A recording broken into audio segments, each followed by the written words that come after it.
Be ready. 5 seconds. Start. The appointment to the post of deputy manager in the present case were obviously not made on the basis of direct recruitment, but selection and appointment were made on the basis of promotion. The list of candidates called for selection was only of serving employees and no claim of any outsider was considered.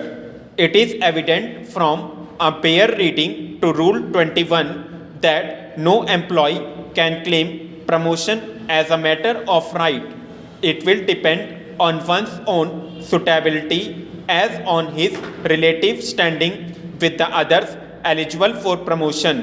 Rule 20 provides that promotion will be considered on the basis of suitability cum seniority in the grades or interlinked grade below the grade for which the promotions are being considered, subject to fitness of the employee being certified by the head of the department. A combined reading of Rules 21 and 22 makes it abundantly clear that suitability of a candidate for promotion has to be compared with others eligible for promotion. It is not the case of the appellant that her case was not at all considered for promotion to the post of deputy manager. It is clear from the record that the claim of the appellant for promotion was duly considered along with other eligible candidates, including respondent numbers 3 and 4, who were ultimately found eligible and suitable for promotion.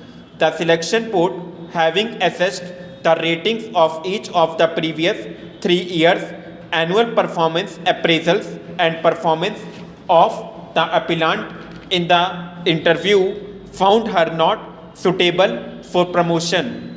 The respondent number 3 and 4 had outstanding ratings in their annual performance appraisals and were found suitable by the selection board. We cannot sit in appeal over the assessment made by the selection board and substitute our own opinion for that of the board.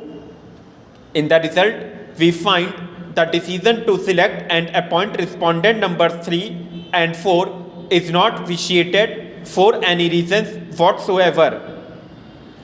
The post of deputy manager is an upper managerial post which, in terms of the existing recruitment and promotion rules, could be filled either by direct recruitment or by promotion. If the vacancy was to be filled up by way of promotion, promotion in such cases obviously means promotion on the basis of suitability cum seniority.